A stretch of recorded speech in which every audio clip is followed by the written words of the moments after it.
Kagahapon adlaw, gipahibaw ni Presidente Ferdinand Marcos Jr. ang pag-suspend sa fuel at or pag-suspend sa excise taxes pero pipila lang sa mga petroleum products, namely ang LPG o ingon man ang kerosene, ang gipangayo sa mga driver o mga workers nga i-appeal ang gasolina o diesel wa pa ni mahitabo samtang gisalikway sab niya ang posibilidad sa pagwagtang sa VAT alang sa mga fuel products kay dakog alkansi ang gobyerno. May galon sa reaction sa workers group at TUCP, Trade Union Congress of the Philippines, kalabot niini. Ato ikauban ang tigpamaba sa TUCP, si Carlos Miguel Oniate. Sir Carlos, good morning. Good morning po, Sir Junex, sa lahat ng ating mga taga-subaybay. Ano ho ang reaction ninyo sa announcement ni President Marcos kahapon sa suspension sa excise taxes on petroleum products, namely LPG and kerosene? Siyempre, tayo'y nabigla rin na hindi pa pala yung diesel na matagal nang hinihintay natin, pati yung sa gasoline na excise tax ang sususpindin o kakaltasin dahil ang ipinataw lamang na tax reduction ng excise tax ay sa LPG at kerosene lamang. Alam naman po natin, halimbawa yung LPG na lamang sa mga karaniwang pamilya ay bumibili lamang naman tayo ng LPG isang beses sa isang buwan. So kung nakabili na bago pa nagkaroon ng excise tax reduction, hindi yun mararamdaman yung impact. Not to mention the fact na even if we suspend excise tax on gasoline and diesel, hindi naman kaagad-agad yung magiging impact kasi yung excise tax ay pinapataw for every in-import na supply. Ibig sabihin, kung pumasok na yung supply dito sa Pilipinas, nakapagbayad na sila ng excise tax. Hindi ito kagaya ng value-added tax na yun yung isa sa aming panawagan, yung VAT, na for every consumption natin, nagbabayad tayo ng 12%. Ibig sabihin, kung tatanggalin yung VAT, on top pa nung tatanggalin sa excise tax, yung VAT ay mas malaki ang mararamdaman na impact, mas mabilis. Unfortunately, until now, pati yung excise tax sa diesel or even gasoline ay hindi pa rin napag-uusapan. Parang walang gana yata ang executive na i-implement ang suspension ng fuel tax sa diesel at sa gasoline, Sir Carlos. Ang tingin pa rin natin ay dahil nga ang iniisip pa rin ng pamahalaan ay yung kanyang tinatawag na fiscal space. Dahil kung talagang tatanggalin naman yung excise tax, siya talaga ay mawawalan din ng kita, yung revenue stream ng pamahalaan. Ngunit we must also remember na for every time na tumataas ang presyo ng hindi lamang gasolina kundi na lahat ng produkto dahil sa krisis na ito, hindi lamang yung ating mga korporasyon na nagbebenta ng langis, halimbawa, ang tumutubo, yung malaki ang tubo nila, tubong lugaw na industriya, kundi pati yung ating pamahalaan. For every time na umi-increase ang presyo, tumataas din ang VAT na nakokolekta ng pamahalaan, tumataas din ang excise tax na nakokolekta ng pamahalaan. Kung kaya to sinasabi natin, even if we suspend excise tax or even VAT in the meantime, eventually mababawi rin kagad ng gobyerno yon at hindi dapat tumingin na short term lang na kunwari mawawala yung ganitong hundreds of billions, when in fact, ang kailangan nating i-focus ngayon is to give urgent tax relief, especially to the working families of this country. So parang wrong ang priority sa ating gobyerno ang pinaprioritize nila, Sir Carlos. Kailangan po talagang i-prioritize natin ay yung ating mga kababayan, yung ating mamamayan. Sila ho yung binubuwisan natin. Kaya kailangan sulitin natin ng pamahalaan yung kinokolekta nitong puwis.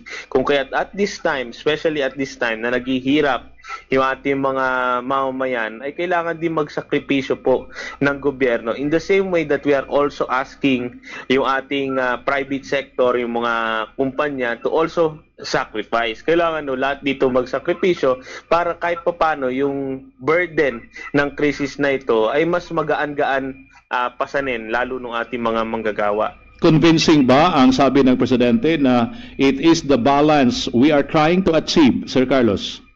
The problem with the balance na sinasabi nila, we understand it's delicate balancing act. But if you have to balance between government's revenue versus yung working families income, napakadehado na po ng ating mga kababayan, no?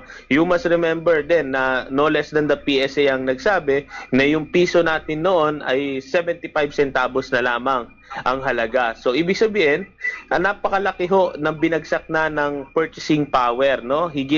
Siguro higit 100 hanggang kulang-kulang 200 piso para sa minimum wage earners ang nawala ng purchasing power. At para naman sa mga middle income earners na hindi rin naman exempted rito, no, that means thousands of pesos every month ang nawala ng purchasing power. So if yung sinasabing pagbabalanse, kailangan yung balancing yon is anchored towards yung ating mga kababayan, yung ating mga mamamayan kaysa pamahalaan. At isa pa, sabi ni sa Presidente, regarding sa pag-reduce or pag-suspend sa 12% VAT on petroleum products, parang malaki raw ang lugi sa gobyerno, ang makagain raw ang petroleum market lang.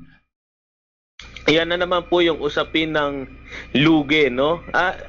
For the longest time, lalo we're already 1 month after 1 month into this crisis, napakalaki na rin po ng tubo nila dyan sa value added tax. Kasi kung noon ang presyo lamang ng diesel ay nasa 60 pesos, so 12% lang ng 60 pesos.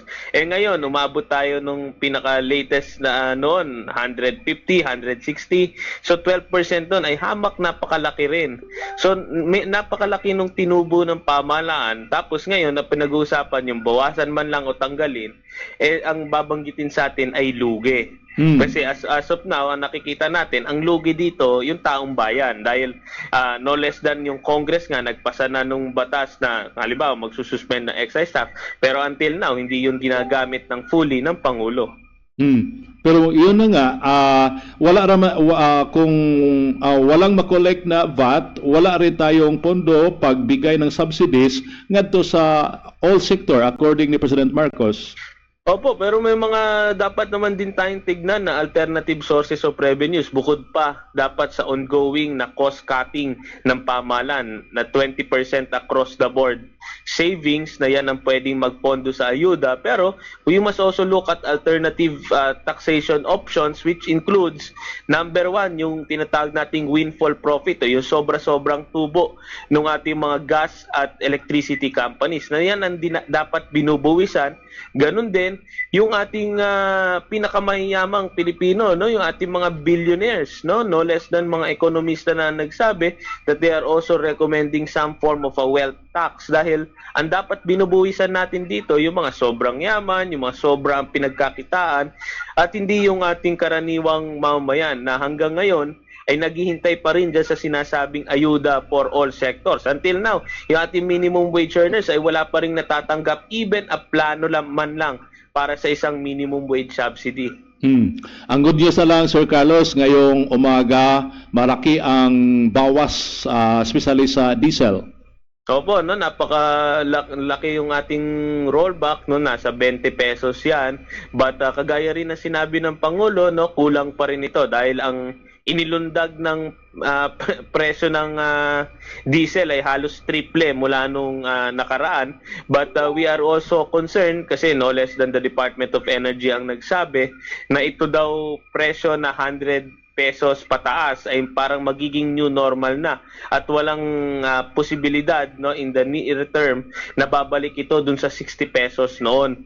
So ibig sabihin noon, ito yung new normal, ito yung new normal na dagok sa purchasing power ng ating mga kabayan. Kaya talagang napapanahon na mag-adjust tayo ng sweldo kung ito yung presyo na kinakaharap natin.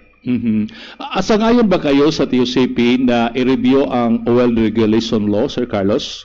Opo, no, kailangan talagang repasuhin yung oil deregulation law kasi since 1998 ay nagtubong lugaw naman talaga yung ating mga oil industries. Unfortunately, in times of crisis, lumalabas kasi parang helpless, powerless yung ating pamahalaan. So yun yung very serious concern dahil wala tayong yung dating oil price stabilization fund, yung mga mekanismo para sana ma-stabilize yung supply at yung presyo. But at the same time, no, dun din sa oil deregulation, even if hindi pa yan nare-repaso, actually may mga kapangyarihan na rin na intact doon. Halimbawa, meron doon Section 14E na directing no less than the Department of Energy that in times of a emergency can actually direct the operations of gas companies. Ito yung matagal na namin pinapanawagan para malaman ng pamahalaan magkano ba talaga ang profit margin ng ating mga gas companies. Kasi napakahirap talagang tanggapin na yung Pilipinas ay naging top-notcher sa pagtaas ng presyo ng petrolyo across the globe. So yun yung mga kapangyarihan na kailangan sana gamitin ngayon at eventually lalo na pagbalik ng Kongreso, kailangan talagang repasuhin muli yung oil deregulation law. Okay. Sir Carlos, maraming salamat po sa inyo, sir. Maraming salamat din po at mabuhay po kayo.